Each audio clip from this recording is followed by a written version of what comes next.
If it's happening in New York, New Jersey, or Long Island, hear about it with Joe Piscopo. Mornings, 6 to 10 on AM 970. The Answer. It's okay. We're waiting for the Mike Gallagher jingle. We don't need it. Mike is such a big star. I could just bring him right onto the airwaves. You really? are just the biggest star. Am I? The boss isn't moving. He goes, if Mike's coming on, I am not moving. Yeah. That's what he said. Because as I'm sitting there, first of all, I'm texting Frank saying I'm here with Jerry in there in the studio talking about my pal Francesca and how much and incidentally, 4th of July, I figure I'm so lonely. I say if I only knew somebody where I could see the fireworks.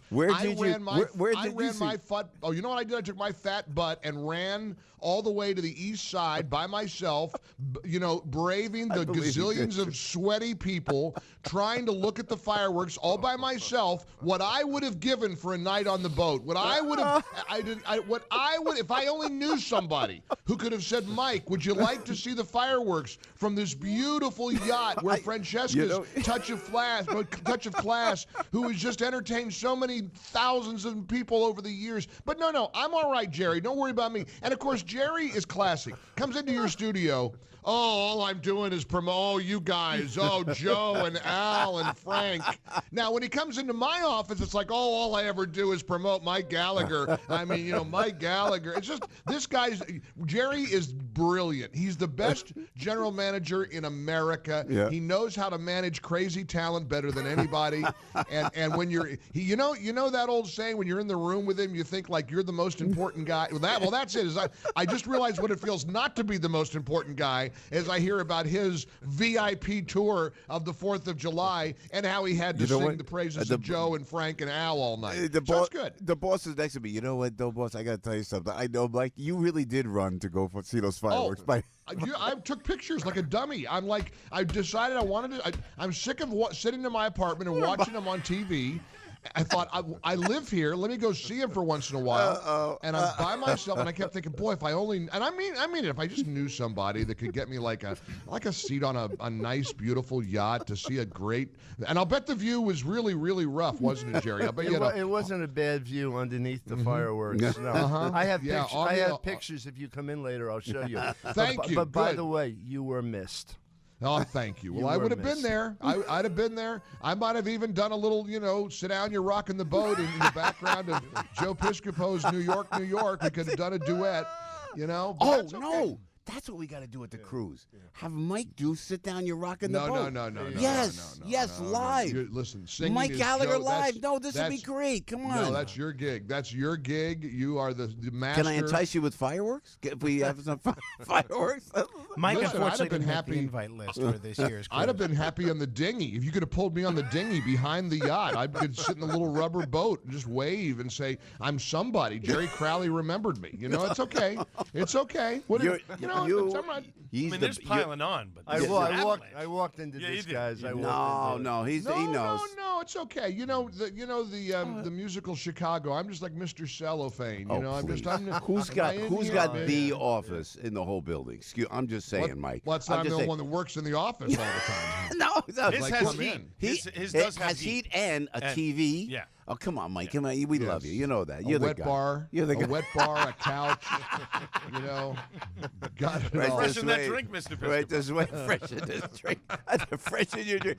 Mike, Mike, before we let you go, my friend, Jerry is here. He says, any cruise, anytime. Yeah, on France, Touch I can't wait. I know. I kid because I love. Yeah, I do love all you guys. And we love you. Mike, give us your take on this Supreme Court situation. Hey, what a night when you've got what's the biggest takeaway for me is that there is no love lost between the Trumps and the Bushes, right? No question.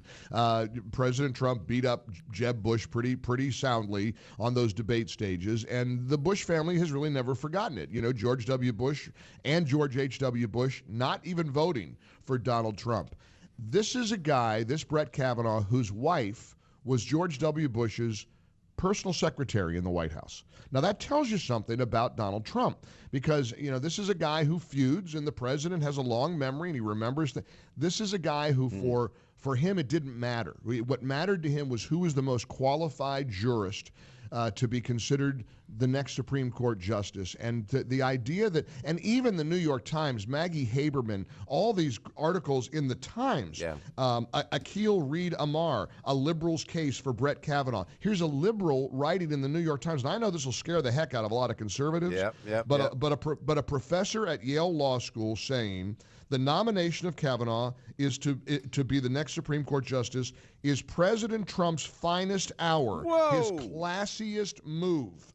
Last week, the president promised to select someone with impeccable credentials, great intellect, unbiased judgment, and deep reverence for the laws and Constitution of the United States. In picking Judge Kavanaugh, writes this liberal Yale professor, he has done just that. Now, when you hear that, Joe, you realize this is one of those moments where, frankly, people on both, there's going to be a fight. But it's all show. There's no substance to the battle that Chuck Schumer and Bernie Sanders are going to try to wage against this guy. This is, for those of us who voted for Donald Trump in November of 2016, this brings it all home. This was why we did it. Wow. This was why we made that decision. And, Mike, before we let you go, I know you got to go. Mike's up at 10:05 on AM 970, The Answer. How presidential was President Trump yesterday? He was measured. He was well-spoken. I love when Donald Trump is like that. Well, he was at the top of his game last night. He was on his A game, and it has thrown his critics because they, frankly, didn't know that he had it in him. And he does. I mean, when he wants to do this, and again, even his fiercest critics have acknowledged that he was very, very respectful about this process. Yeah. He knows how important this process is. He's got his priorities right. Now, I always call him affectionately the bull in the china shop. I mean, he's got an edge. He's unpredictable. He's unconventional. This validated that the November 2016 election on so many levels. We're going to analyze with Wendy Long, who's a great Supreme Court watcher. Cool. She's known Judge Kavanaugh for many years. She joins us this morning at 10:30. Right. And I got to take a look at the left and the Democrats, too, Joe. Dick Durbin, of course, going after Kavanaugh and also calling ICE a group of incompetents. You know what I want to do? I'm so mad about this. I want to go down the list of ICE agents who have been killed in the line of duty. What a terrible thing to call law enforcement, any law enforcement agency, a group of incompetents. These guys, a lot of these Democrats are losing their minds. They don't know what to do, and we're going to tackle that today. I mean, and speaking of that, did you see the protests on the steps of the Supreme Court last night, Joe? I'm not mocking mental illness. I know it's a serious thing. I swear to you, it looked like a bunch of inmates had escaped and took over a podium and a microphone. I couldn't agree more. They were shrieking. It was a badly organized. And Bernie was literally foaming at the mouth. I've never seen. I'm like, please, if every American could see this, I'm not sure one Democrat will win in November of 2018. Mike Gallagher, I'm writing a notebook on Fran's touch of class. Mike Gallagher, that's okay. I'm there in the dinghy. We love you, back. Mike. We love you. Last night I got on the boat to heaven. Come on, you're booked on the Schmoes Cruise. All right, Mike Gallagher, 10:05. Thank you, Mike. Love you guys. Love you too, man. Everybody knows this guy. No, everybody knows he can do a radio show. Joe Piscopo. Mornings, 6 to 10 on AM 970. The Answer.